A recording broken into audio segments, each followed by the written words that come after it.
Pemirsa, kebakaran hutan dan lahan di Palangkaraya, Kalimantan Tengah kondisinya kian mengkhawatirkan. Walhi Kalimantan Tengah meminta para tergugat yakni pemerintah menjalankan putusan Mahkamah Agung terkait dengan kasus kebakaran hutan dan lahan di Kalimantan Tengah. Kebakaran hutan dan lahan meluas hingga ke permukiman di Jalan Sawang, Kota Palangkaraya. Warga khawatir jika rumahnya ikut terbakar. Agar api tidak terus membesar dan merembet mengenai rumah, warga bergotong royong memadamkan api. Pemadaman menggunakan ranting basah dan air dari sumur bor rumah penduduk sekitar. Sementara itu, Wahana Lingkungan Hidup atau Walhi Kalimantan Tengah meminta para tergugat yakni pemerintah untuk menjalankan putusan Mahkamah Agung terkait dengan kasus kebakaran hutan dan lahan di Kalimantan Tengah.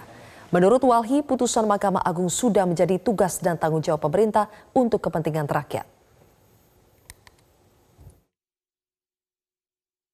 Kita berharap dengan sukarela pemerintah atau pihak tergugat bisa melaksanakan hasil putusan tersebut. Karena ini menjadi juga satu presiden ya. Artinya ini kan sudah mempunyai kekuatan hukum tetap. Artinya kalau pemerintah tidak menjalankan putusan ini bisa dinilai dia tidak taat dan patuh terkait dengan hukum. Dan ini tentunya tidak baik bagi kita semua. Nah, harapannya pemerintah bisa memberikan contoh, dan lagi-lagi yang perlu kita sampaikan bahwa gugatan ini gugatan masyarakat yang dimana untuk kepentingan umum, jadi bukan gugatan pribadi. Jadi bahkan untuk para penggugat pun tidak ada gitu, tapi ini untuk seluruh warga yang ada di Kalimantan Tengah. Kondisi terkini kebakaran hutan dan lahan di Palangkaraya, Kalimantan Tengah akan dilaporkan oleh kontributor Metro TV Tantowi Jauhari langsung dari lokasi. Selamat sore, Tantowi. Selamat sore, Mbak Jelkia. Tantowi, apakah api di sekitar permukiman penduduk sudah berhasil dipadamkan? Oke, kebakaran lahan dekat pemukiman penduduk di Jalan Sawang Raya sudah dapat dipadamkan oleh petugas. Saat ini petugas telah melakukan pendinginan agar kobaran api di bawah permukaan lahan gambut benar-benar padam.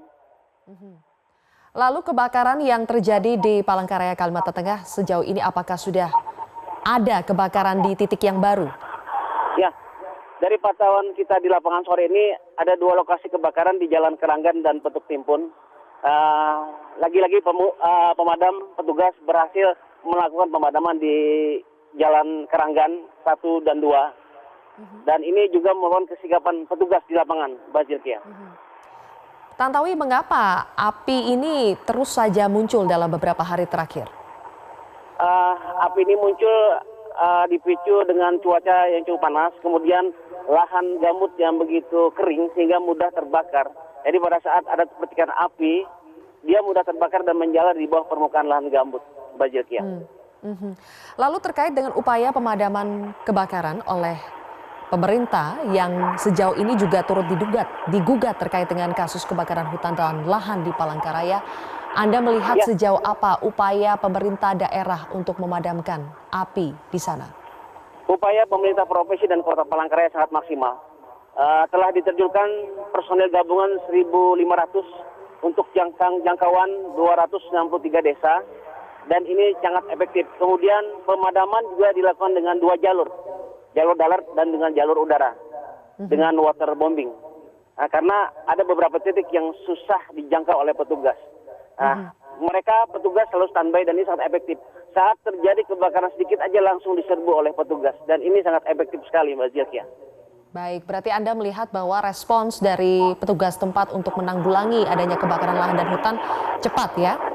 Benar sekali, Mbak Jelkia. Bagaimana dengan dampak kesehatan dan juga dampak lingkungan yang terjadi akibat kebakaran lahan dan hutan di Palangkaraya? Ya, dampak bagi warga sudah ada mengeluhkan kesehatan. Bagian warga juga sudah mengenakan masker, anak-anak sekolah. Bantuan dari kepolisian, dinas sosial, kemudian Palang Merah Indonesia juga bersama-sama membantu warga untuk mengurangi dampak kesehatan ini. Dianjurkan juga warga untuk sama-sama menjaga kesehatan dalam hal ini. Baik, terima kasih rekan Tantowi Jauhari melaporkan langsung dari Palangkaraya, Kalimantan Tengah.